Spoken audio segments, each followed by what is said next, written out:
एक पेशेंट के नेक में लंप या सूजन थी और जो दिख भी रही थी और फील भी होती थी और अल्ट्रासाउंड में बोला गया कि थायराइड नोडुल है और साइज काफी बड़ा है। अब पेशेंट कंफ्यूज था कि इसका ट्रीटमेंट क्या होगा, सर्जरी, अब्लेशन या एम्बोलाइजेशन। क्या आपके मन में भी सर्जरी के स्कार, वॉइस चेंज या लॉन्ग रिकवरी टाइम के क्वेश्चंस हैं? अगर आप इनमें से किसी भी सवाल का जवाब हाँ में देते हैं तो ये वीडियो आपके लिए है, क्योंकि आज मैं आपको सिंपल शब्दों में समझाऊंगा लार्ज थायराइड नोड्यूल के लिए अब्लेशन वर्सेस एम्बोलाइजेशन में कौन सा ऑप्शन आपके लिए बेटर हो सकता है। तो चलिए इस कंफ्यूजन को क्लियर करते हैं। नमस्कार दोस्तों, मैं हूं doctor Ajit Yadav, intervention radiologist. मैं मिनिमल इन्वेजिव और नॉन सर्जिकल तरीके से ट्रीटमेंट करता हूं और आज तक मैंने काफी पेशेंट्स का नॉन सर्जिकल तरीके से थायराइड नोड्यूल का और गोइटर का ट्रीटमेंट किया है। सबसे पहले लार्ज थायराइड नोड्यूल में प्रॉब्लम सिर्फ कॉस्मेटिक नहीं होती है। चलिए समझते हैं basics. Large thyroid nodule problem क्या है? थायराइड नोड्यूल में एक ग्रोथ होती है जो आपकी थायराइड ग्लैंड में होती है। ये सॉलिड या फिर फ्लूइड से भरी हुई हो सकती है। छोटे नोड्यूल में अक्सर मॉनिटरिंग काफी होती है, लेकिन जब साइज बड़ा हो जाता है, जैसे 3 या 4 सेंटीमीटर है, तब प्रॉब्लम शुरू होती है। प्रेशर सिम्टम्स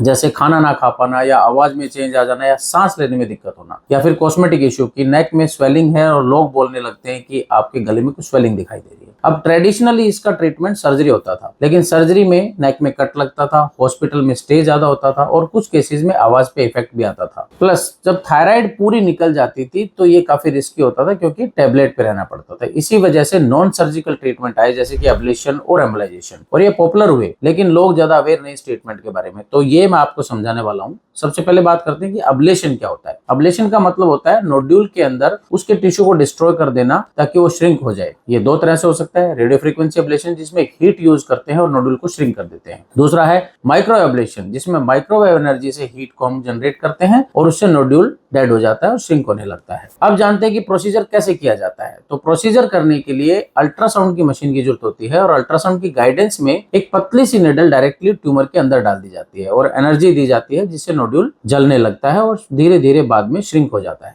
ज्यादातर पेशेंट सेम डे घर चले जाते हैं। तो ये बेस्ट किसके लिए है? जो नोड्यूल्स नॉन कैंसरस यानी कि बिनाइन नोड्यूल होते हैं और जो कॉस्मेटिक या प्रेशर सिम्टम्स कर रहे हो, जिसमें फ्लूइड फील्ड कंपोनेंट ज्यादा ना हो, मतलब कि सॉलिड हो, जो अल्ट्रासाउंड पे पता लगता है। दूसरा ऑप्शन है एम्बोलाइजेशन। तो एम्बोलाइजेशन क्या होता है? एम्बोलाइजेशन में हम नोड्यूल की ब्लड सप्लाई को ब्लॉक कर देते हैं ताकि वो धीरे धीरे बिना ब्लड सप्लाई के श्रिंक होना स्टार्ट हो जाता है। थर्ड एम्बोलाइजेशन में ग्रोइन या रिस्ट की आर्टरी से एक कैथेटर डाला जाता है और कैथेटर से हम थायराइड की आर्टरी तक पहुंचते हैं और कैथेटर से हम थायराइड की ब्लड सप्लाई तक पहुंचते हैं और वहां पहुंचने के बाद उसमें स्पेशल पार्टिकल्स, जो स्मॉल पार्टिकल्स होते हैं, वो नोड्यूल की ब्लड सप्लाई में डाल देते हैं। ब्लड सप्लाई बंद होने से नोड्यूल का साइज कम होने लगता है, पेन या डिस्कम्फर्ट कम हो जाता है और धीरे धीरे ये स्मॉल होने लगता है। ये ज्यादातर लार्ज नोड्यूल्स के लिए या गोइटर के लिए है। तो बेस्ट एम्बोलाइजेशन किसके लिए है? जिसमें मल्टीपल नोड्यूल हो या गोइटर हो, या जब एब्लेशन टेक्निकली पॉसिबल ना हो, जैसे कि लोकेशन ट्रिकी हो, कि जैसे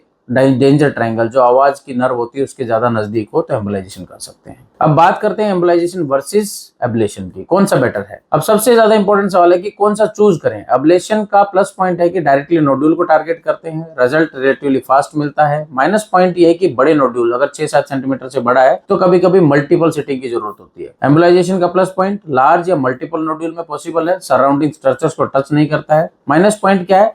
श्रिंकेज थोड़ा स्लो होता है, वीक्स टू मंथ लग सकते हैं नोटिसेबल चेंज आने में। कोई केस में हम दोनों टेक्निक्स को कंबाइन भी करते हैं, जैसे पहले एम्बोलाइजेशन कर दिया, फिर बचे हुए पार्ट का जो है एब्लेशन कर दिया, जिससे रिकरेंस के चांस कम हो जाते हैं। अगर आप ये समझना चाहते हैं कि थायराइड नोडुल हार्मलेस है या उसमें कैंसर का रिस्क तो नहीं है, तो मेरे एक डिटेल वीडियो मैंने बनाए हैं, वो जरूर देखें। अल्ट्रासाउंड फीचर्स और टेस्ट रिजल्ट से हम बता सकते हैं कि ये नोडुल कैंसरस है या नहीं है। कुछ सिग्नल्स होते हैं उसके, जिससे हम बता सकते हैं, और फाइनली एफएनएसी करके प्रूव कर सकते हैं। लिंक डिस्क्रिप्शन में दिया गया है। उस वीडियो को देखने के बाद आप अपनी रिपोर्ट को क्लियरली समझ पाएंगे और ट्रीटमेंट के डिसीजन लेना आसान हो जाएगा। अगर आपको थायराइड नोड्यूल के साइज, नेचर क्लियर नहीं है तो एक्सपर्ट से एक बार इवेलुएट जरूर करा लें। सही इंफॉर्मेशन सही टाइम पर, यही बेस्ट रिकवरी का रास्ता होता है। तब तक स्वस्थ रहें, सुखी रहें। जय हिंद।